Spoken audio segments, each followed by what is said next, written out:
Okay, here we go. Another episode of the Movie Spreadsheet. And this is movie number 379, The Monkey. Now, my last review, I got to apologize. It was like almost 15 minutes long. That's crazy. But I have a friend who's always like, I wish your reviews were shorter. I wish they were like 3 minutes. So here's what I'm going to do. I'm going to give you my rating, my ranking, and a quick spoiler-free review of this movie in the first 3 minutes. I'm also going to show you my number line across the bottom so you can see the key data points on my spreadsheet.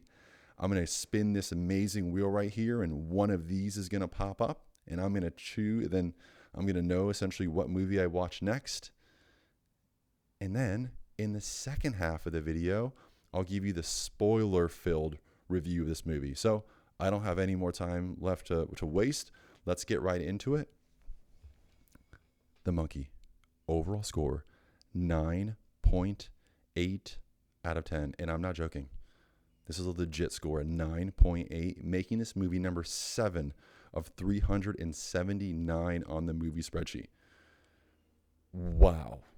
Completely just blew me away. Did not see this coming. I was entertained from the very bloody beginning. And I mean like our bloody, not like the English bloody. Very bloody beginning to the very bloody end. It was like a lighter Final Destination that had deaths in it that made my stomach churn. And Final Destination Bloodlines didn't do that, and I really liked it. So I don't know, maybe check this one out. I loved it. It's hour and 30 minutes. It's Osgood Perkins' follow-up to Longlegs. So awesome, great work. Let's find out what the next movie is going to be. Kids also love this. You can totally waste a bunch of time with them doing this.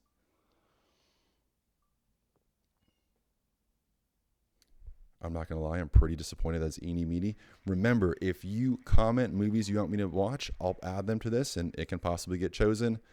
Thank you for your time. I think I kept it under 3 minutes. Remember, like, subscribe, comment, share, and if you want to stick around, then I'll justify The Monkey's 9.8 dominance, stamping it as the best movie of 2025 so far. All right, catch you in the next section, or catch you next time.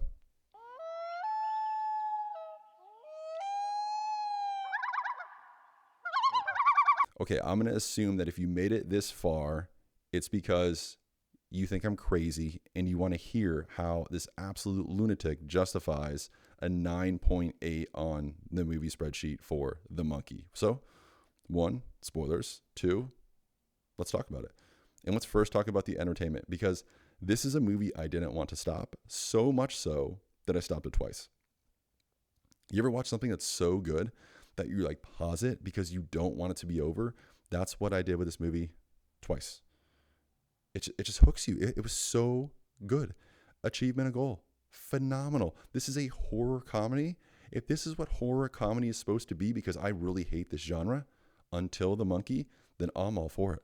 Osgood Perkins, phenomenal job making a movie that is just so under the radar that you don't think is going to be really anything decent, and it ends up being superior. It's over the top. It makes my stomach churn. Come on. The scene in which the aunt, like, she goes in the basement and she falls through the steps and the fish hooks are in her face and she looks up and there's just fish hooks all over. Oh, stomach. Then she goes into the bathroom, and in the bathroom, she's like removing the fish hooks and there's like blood coming out her face. Oh, I'm like queasy now. Something that Final Destination never made me feel. Then she opens up the medicine cabinet and bam, there's some rubbing alcohol, which like, yeah, let's like disinfect like those like old fish hooks, right? Those like the wounds.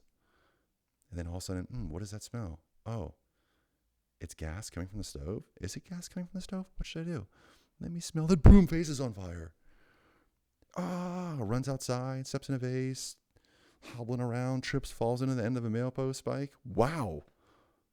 That's like Final Destination, but driven by a homicidal monkey, right? It is over the top, and it does an excellent job at delivering, like, period. And I love when I take risks. Well, I shouldn't say I take risks. I love when the bingo cage of destiny selects movies like this for me. But in all honesty, I watch a lot of weird movies. looking for those absolute diamonds in the rough, those needles in the haystack. And this is it. This is that movie.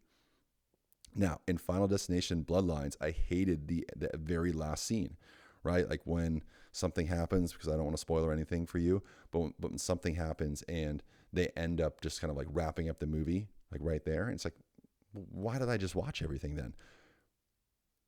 In The Monkey, the final scene when they're going through town, when they leave and it's Petey and Hal and they're driving in their car and they realize like, hey, everything is going to be okay.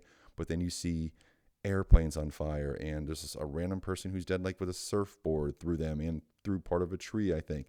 You just realize the depth of Bill's madness, and that is you're only able to do that because of that final scene. So fantastic way to end it. And then like kind of being lighthearted, you have, the pale horse and the pale rider on the pale horse, which they referenced twice.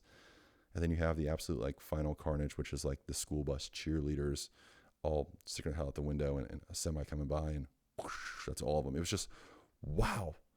Now, Elijah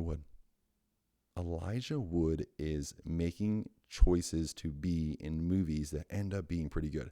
So if Elijah Wood has a cameo in it, I'm starting to think like, hey, this could be something decent, or in the case of The Monkey, this could even be something special. Okay?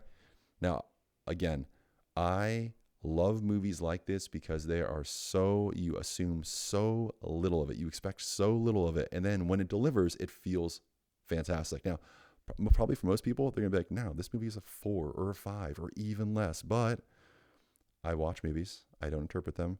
I rate them based on the individual categories. And then I sort by overall score. And that is where the chips fall. So that's all I have for this movie. Thanks for watching the Movie Spreadsheet. Remember to comment movies you want me to add to the Wheel of Destiny. Like, subscribe, share, and I'll catch you next one.